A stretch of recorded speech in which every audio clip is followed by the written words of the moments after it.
Welcome, brave souls, to another evening under the cloak of shadow and mystery. I am Victor Ravenswood, your sentinel at the gates of the unfathomable, guiding you through history's most chilling corridors. Tonight, we venture deep into the heart of the Ural Mountains, a place where the snow whispers and the winds howl with voices of the unseen. Here lies the past that bears the name of Igor Dyatlov, a name etched into the annals of Enigma by an event so bizarre, so bone-chilling, that it defies all earthly explanation: the Dyatlov Pass Incident. In the bleak expanses of January 1959, 10 intrepid souls embarked on a journey that promised the grandeur of the Russian winter wilderness. They were young, vibrant, and skilled students of the Ural Polytechnical Institute, united by a passion for the climb, a thirst for adventure.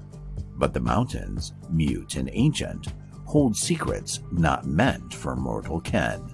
Only 9 would tread upon the slopes of Koletsikal, translated ominously from the Mansi language as the Dead Mountain, and it was on this barren peak that their laughter was silenced, their dreams frozen in time.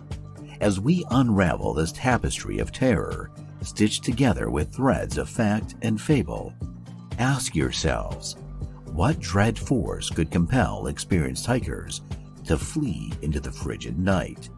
What could silence young hearts so full of vigor? Lean closer, the fire dims and the tale grows colder. This is the Dyatlov Pass Incident. Imagine, if you will, a train chugging through the vast, snow-swept expanse of the Soviet Union. Within, 9 souls, comrades in adventure, brim with buoyant spirits as they journey towards the remote Urals, a region as beautiful as it is unforgiving. Among them, Igor Dyatlov, a name soon to be eternally woven into this tragic tale, a promising engineer with a fondness for the extreme. The group, experienced and fearless, was bound for Ortitan Mountain, a name that in the local tongue means "don't go there." Yet, go there they did, unaware that their path would lead them into the arms of the inexplicable. They traversed landscapes sheathed in white, documenting their progress with smiles captured on film, oblivious to the dread that stalked them. With each step, they etched their story into the snow, a story destined to be their last. As they ascended the slopes of Koletsikal, the weather turned treacherous. The skies, once clear, now brooded with promise of a storm. They made a fateful decision: to make camp on the slope of the mountain rather than descend to the forest below, which would have offered shelter. What compelled them to stay exposed to the elements?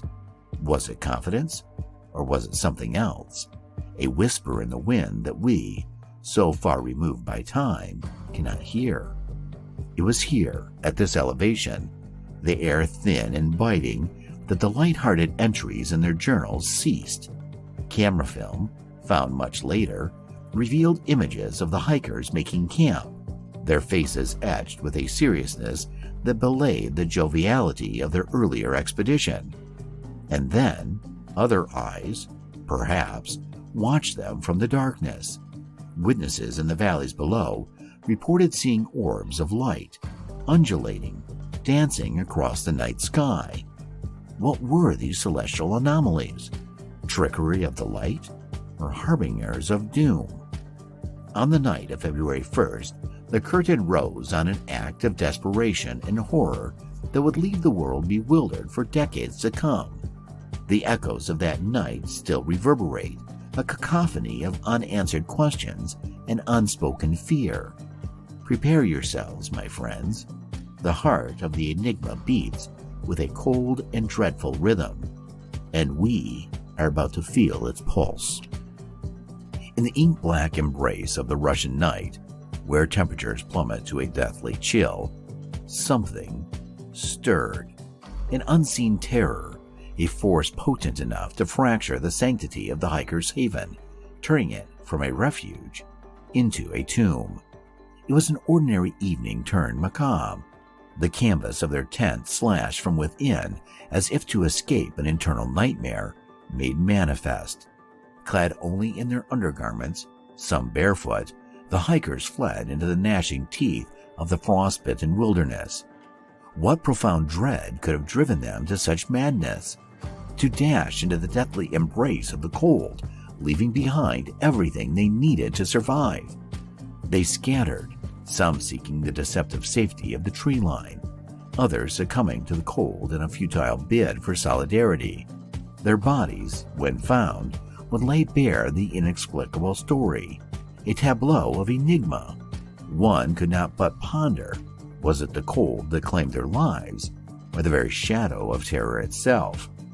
But there lies the heart of our grim narrative, in the discovery of their remains. The search party, eyes wide with disbelief, would find scenes that defied logic. A body with a crushed skull, yet no sign of an external blow. Ribs shattered with a force that spoke of monstrous strength, and yet the flesh above unmarked, skin as pale as the snow itself. And amongst the bleak tableau, a woman, her eyes void of life, her tongue absent, as if silenced by an unspeakable secret. Around them, a circle of scorched tree branches, as though the flames of some arcane ritual had leapt skyward, or perhaps a desperate signal to the heavens. And in their garments, traces of a substance more puzzling still: radiation. What confluence of earthly and unearthly phenomena could etch such a tale of woe and horror? The answers lie buried, much like the hikers themselves, under a shroud of mystery and time.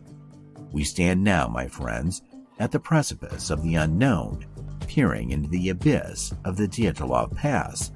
The climax of our tale, a symphony of horrors not one of us wishes to hear in full. And so, as the Siberian winds whispered their icy epilogue over the 9 souls of Dyatlov Pass, the silence of the snow became a cryptic canvas of the unexplained. The final act of this harrowing drama was one not of resolution, but of deepening shadows. In the weeks that followed, a narrative pieced together by Soviet investigators offered no solace, no respite from the gnawing questions. The official report?